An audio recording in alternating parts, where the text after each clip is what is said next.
Energizing India stories coming to you all the way from Berlin. We're in the beautiful city of Berlin, and one of the best ways to get around town over here are these small little electric scooters.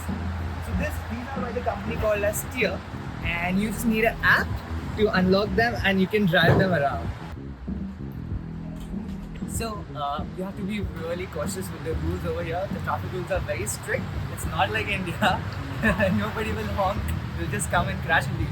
So make sure you're following the bike lanes that are there.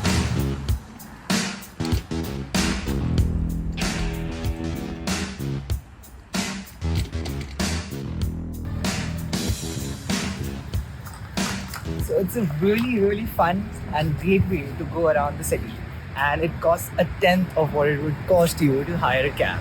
But the only thing taxis are better is with safety, because these are so not safe.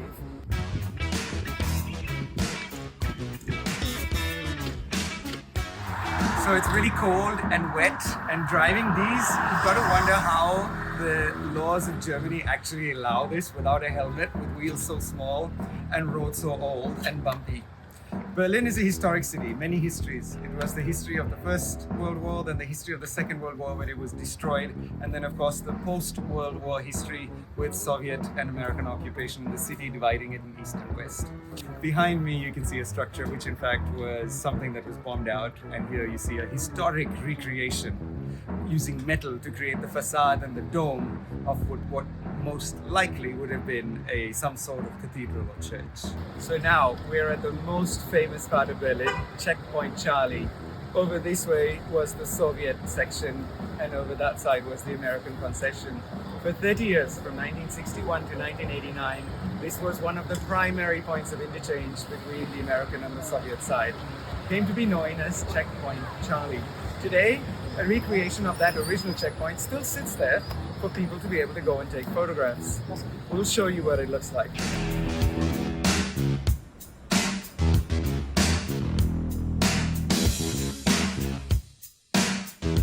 We're going to now take you to the Berlin Wall, or at least what remains of it, right in front of the present Finance Ministry, which used to be the Nazi war-era Ministry of Air Force of the Luftwaffe House.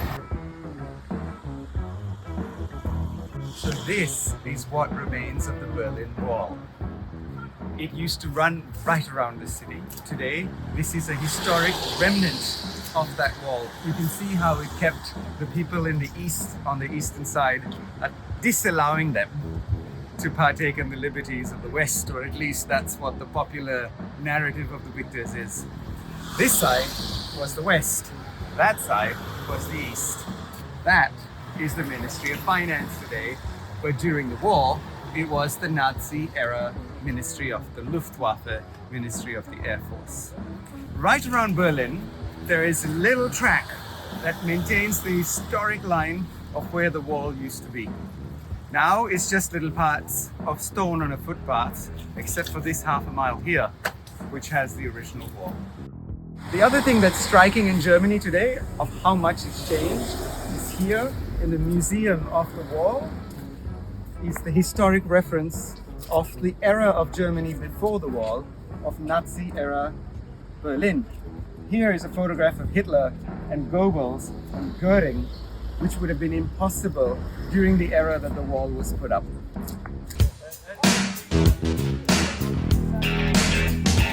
Remember in the 1980s when India only had the ambassadors and the Padminis?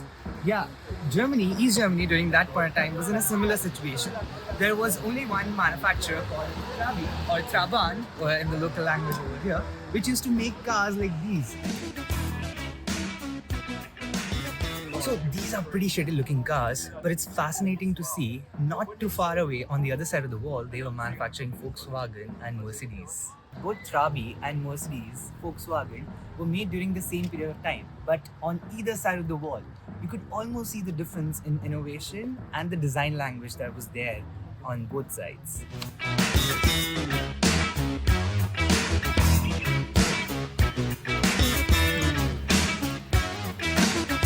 So it's been 4 hours since we are roaming around the city on these cute little electric bikes.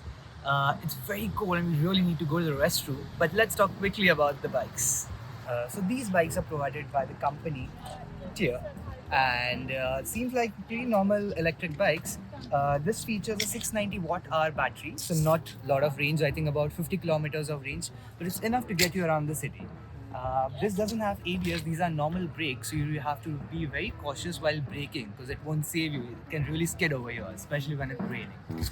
Secondly, one cool feature it has that it has by default your headlights are on all the time to make sure that other people are able to see you, and this also has indicators. So the same service is also there in India, but you won't find the headlights as well as indicators over there. So these guys have really thought about it.